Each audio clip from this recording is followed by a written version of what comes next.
Hello and welcome to Paydirt. I'm Dominic Piper. Today I'm speaking with David Leavy, Managing Director of ChemX Materials Ltd. Dave, thanks for joining us. Good afternoon, thanks for having me. David, it's quite a unique proposition and probably says a lot about the situation that we're in the battery mineral space, the ChemX story. You're not just a traditional junior explorer, you've got a number of different assets in different categories. Can you tell me a little bit? First of all, I was really interested to know about this chemical process that you apply into a HPA process in your factory in Welshpool. Can you describe this project to me a little bit? Yeah, certainly. So you're right with ChemX, it's not a traditional exploration company, we're a materials technology company.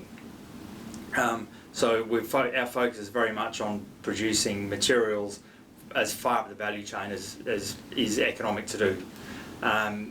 The high purity alumina process, the high pura technology that we've developed in-house, is really aimed at producing high purity alumina for the battery and the sapphire markets that is not dependent on any mining input, so that makes it much easier to establish production facilities close to the end users.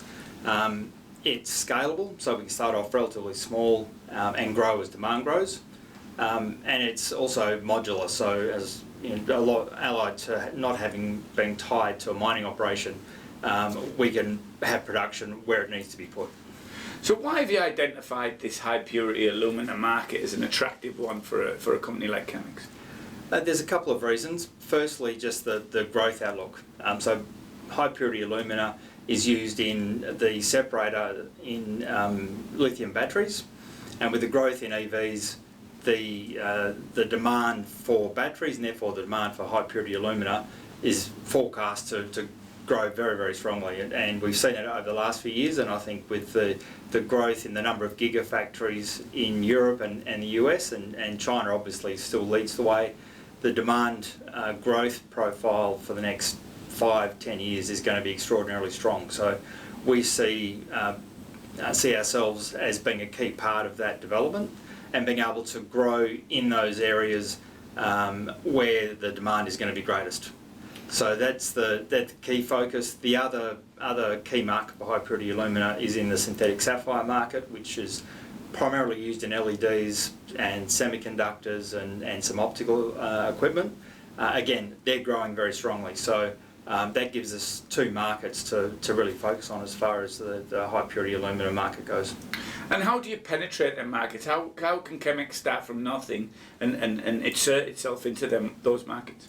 That's a very good question. It's the development of the HPA technology is as much about the marketing as it is about the technology. And so over the last 3 months we've joined up a number of industry groups, the European Battery Alliance, the Global Battery Alliance. We're part of the Future Battery Industries Cooperative Research Centre down at Curtin. And we're also approaching companies directly, so starting with the larger car manufacturers, they're starting to move down the supply chain for security of supply right across all of the commodities that they need for their lithium batteries. And so we're starting conversations directly with the end users, but we're also going directly to the separator manufacturers and the LED producers and other manufacturers that buy HPA for their market. So it's really a combination of making ChemX known, let the market know that we're out there, and also wearing out some shoe leather, actually knocking on doors and getting to know the people. From my previous roles, I've already had a number of interactions with with buyers, so opening up those doors again once we're in a position to start the marketing campaign in earnest will be not so difficult. So David, you're talking about knocking on the doors of off-takers and potential end users for the product. How about investors? What should they be looking for if most of our subscribers and viewers are more used to a traditional junior explorer trajectory? What should investors be looking for from ChemX as key milestones in developing this project? The key milestones that we've got underway at the moment, we've got a micro plant that is almost finished. That will be commissioned over the next quarter. The capacity of that is only about 5 kilograms per day, but it's really to test the technology, to have it operating on a continuous basis so we can learn any improvements or optimisations that need to be made. It also allows us to produce high purity alumina to start the marketing process. With the end user, particularly in batteries, the qualification process to get into the supply chain is quite long and onerous. So the sooner you start, the better it is. So the plan is to, from the micro plant, to start the qualification process with as many buyers as possible. Then the next major milestone will be the development of a pilot plant. So we've got a pre-feasibility study underway which Primero is running for us. The outcome of that should be known later in the second quarter, and then once we get that, we'll start construction of the pilot plant, which will be roughly about a tonne a day. Once we get that, that'll help us finish off the qualification process and also give us small amounts to actually sell on the market. While we, assuming everything goes well, we'll be developing a commercial scale plant, most likely down in Kwinana. It's a really exciting part of the market, that HPA, and it feels like it's one of the last battery minerals to really spark interest amongst investors. But of course, ChemX isn't only about HPA and the downstream processing. You've also got some more of those traditional exploration style projects.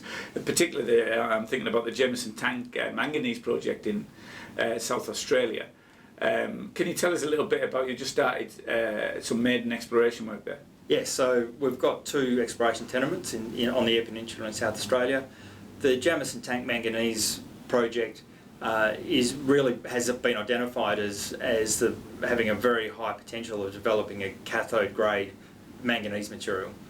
So it's a particular mineralogy that is easily processed and purified. So we've got some test work going on at the moment to prove that we can actually get to the battery grade material. We've just completed a drill program on Jameson Tank, which has shown that the mineralisation is as we expected. It's spread over quite a large area.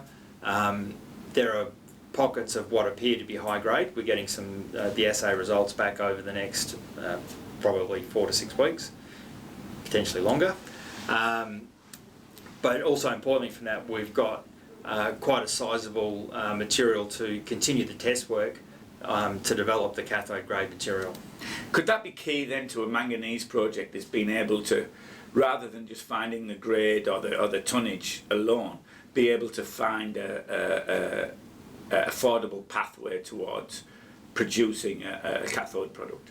That's certainly the intention at the moment. So we're not aiming for a direct ship manganese project.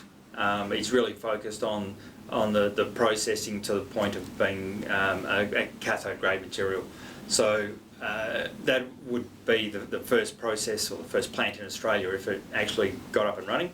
And I believe it would also open up a lot of opportunities for stranded manganese assets to be developed and sell into that facility as well. So that's the longer term aim. And as well as the HPA project and the Manganese project, you've also got a Kailin project as well. Can you tell us a little bit about the work that you're doing there? Yeah, so we've just completed a drill program on the Kailin as well.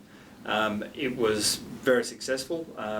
With Kailin, the drill results are quite visual, and we had a number of 50-metre intercepts of very pure white powdery Kailin. So we're again waiting the results on that, but it looks very exciting.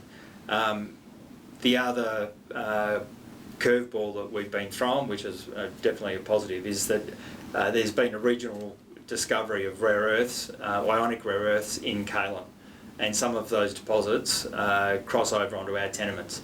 Now, none of the previous drilling has been tested for rare earths, so we don't know if we've got it.